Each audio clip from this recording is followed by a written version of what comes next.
Estaba hablando con un presbítero hace 3 semanas, coincidimos en un encuentro y, paréntesis, las personas que hablamos en contra del clericalismo, las personas que de alguna manera trabajamos muy fuerte en contra del tema de los abusos por parte de presbíteros católicos o del encubrimiento por parte de obispos o personas de la jerarquía, no odiamos a los curas, ni mucho menos por el hecho de ser curas, ni por el hecho de que tengamos una postura que tienen muchísimos presbíteros, incluso dentro de la iglesia, muchos de ellos muy buenos teólogos, acerca de lo trastornado que está el clero como institución al interior del catolicismo. No por eso queremos menos a los que son presbíteros, o no los saludamos, o no los hablamos, o lo que sea. Por fortuna, y pues tengo buena relación con una cantidad de curas a lo largo de mi vida, y he tenido confesores curas, y directores espirituales curas, y amigos curas, y algunos de esos amigos curas ya no son amigos curas porque ya no son curas, y otros porque ya no son amigos. Pero hablamos con ellos y la relación puede ser perfectamente normal, aunque estemos totalmente a favor de que algún día se termine con esa casta clerical que no debería existir en la Iglesia Católica. Dicho eso, estaba hablando con uno en estos días que coincidimos en un encuentro y me estaba contando de una preocupación muy fuerte que tiene porque a la gente en su parroquia, especialmente a la gente joven en su parroquia, le gusta muchísimo más la hora santa que la misa, y sus horas santas, sus servicios de hora santa que hace principalmente los jueves en la noche, se llenan, aparece mucha gente, participa mucha gente y muchos jóvenes. Mientras que a la misa, el domingo o algunos días entre semana, pues no van tantos, y cuando van no participan de la misma manera y no muestran el mismo fervor o no muestran el mismo nivel de piedad o de compromiso, como sea que se exprese el compromiso cuando uno lo ve desde detrás del altar. Me imagino que porque si se paran, si se sientan, si responden con ganas y con tu espíritu, pero no lo notaba tanto, ¿no? Y en la conversación surgía la idea de que la hora santa normalmente no tiene libreto. Normalmente la hora santa es muchísimo más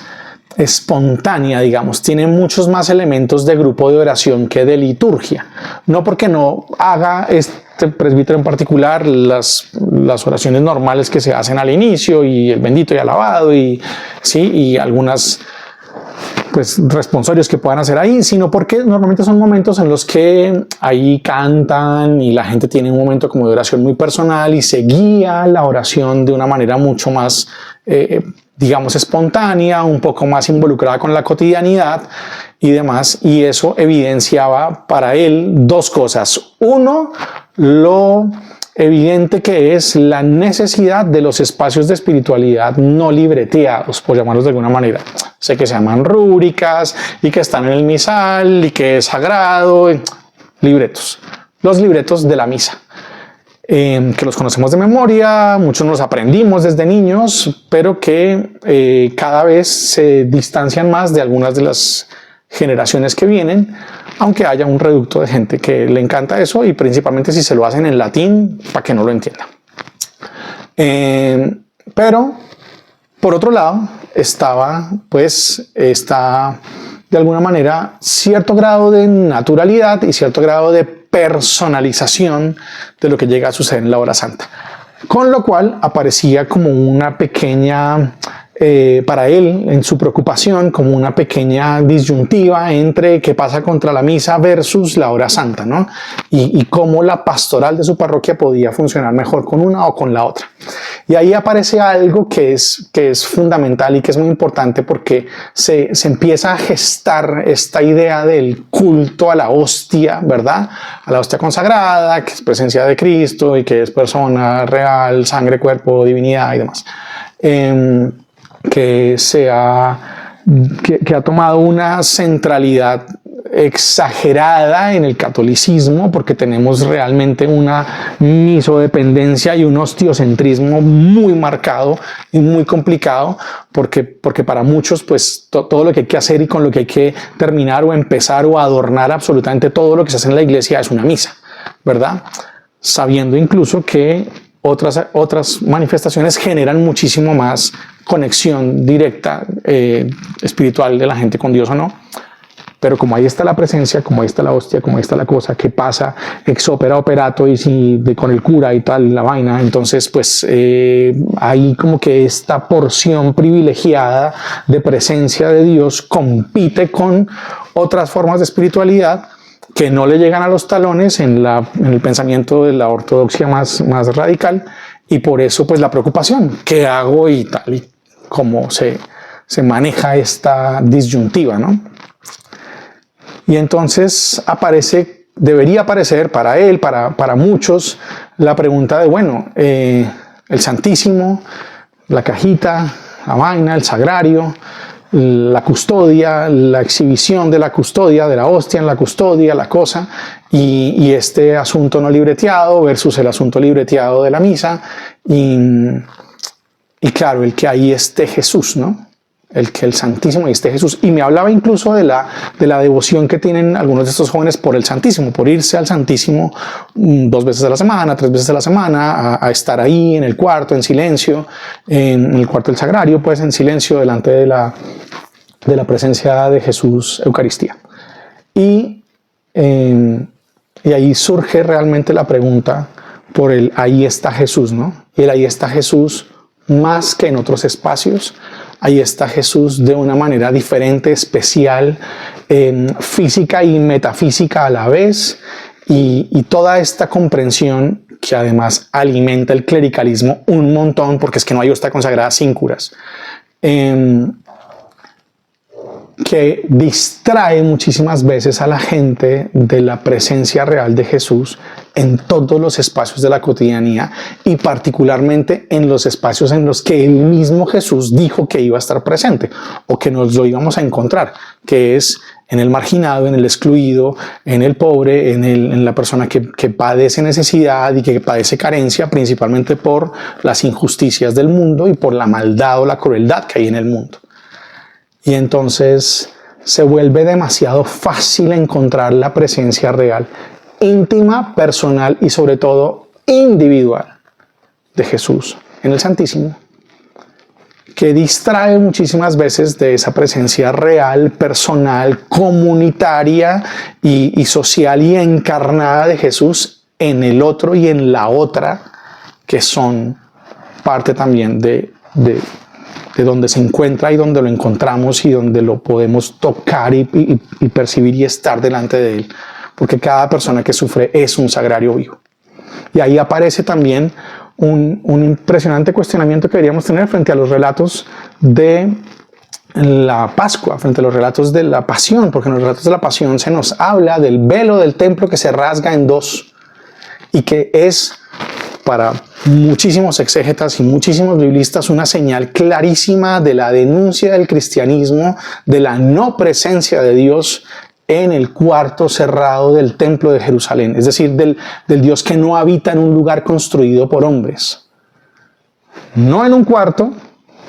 no en una caja, no en un templo de una ciudad santa, no en un cuartito en una parroquia. Y eso tendría que ponernos a pensar de muchísimas cosas.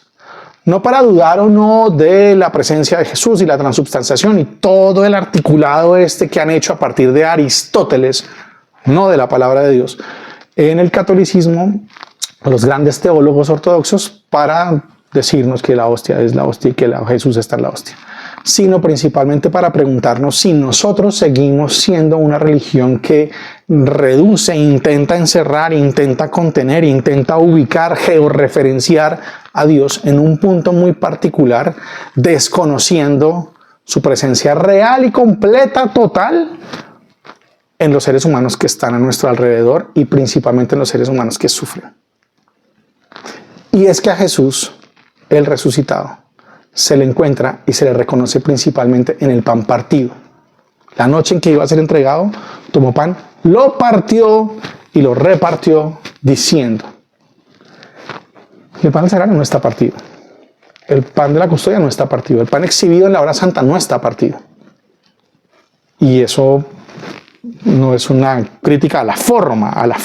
entonces si lo ponen partido funciona. No, es que está hecho para ser comido, es que está hecho para ser consumido, es que está hecho para ser entregado, no para ser admirado en una caja, no para ser admirado en una joya preciosa que Jesús probablemente no le gustaría tener a cuestas, ni cargarla a cuestas, ni llevarla en una maleta, ¿sí? Sino que está hecho para darnos fuerza, para hacerse uno con nosotros, porque está hecho para ser parte de nosotros y que hagamos parte de Él. Y esa diferencia entre el pan partido y el pan sin partir es fundamental en el catolicismo. Tendría que ser fundamental en nuestra experiencia de Dios, porque el pan partido nos obliga a pensarnos a nosotros como seres que somos capaces de partirnos por los demás. No como seres que somos capaces de encerrarnos en un lugar a tener un encuentro personal con Dios de manera individual y separada del resto. Porque termina siendo más fácil y más atractivo pasar un rato en el Santísimo que encontrar a Dios en las cosas en las que no hemos sido capaces de encontrarlo. Termina siendo más interesante pasar un rato ahí que construir comunidad, que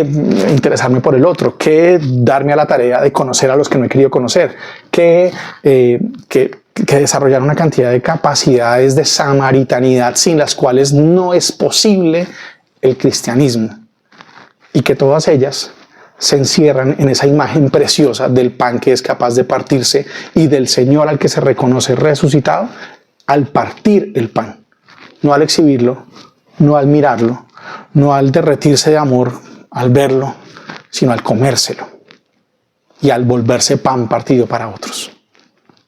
Ojalá que tanto este presbítero como muchos de los que asistimos a las parroquias o a los templos ocasionalmente o con muchísima frecuencia o todos los días o todos los jueves consideráramos en realidad que no estamos siguiendo a un hombre que eligió un pedestal, sino un hombre que eligió convertirse en alimento de otros y que nos invita a vivir de la misma manera y que a eso no se le puede simbolizar de manera cultual, de manera litúrgica, así sea perfecta la explicación litúrgica que tengamos, con una exhibición, sino con un partir y repartir aquello en lo que se nos hace presente para que seamos capaces de encontrarlo en aquellos y aquellas en las que siempre el Señor se hará presente.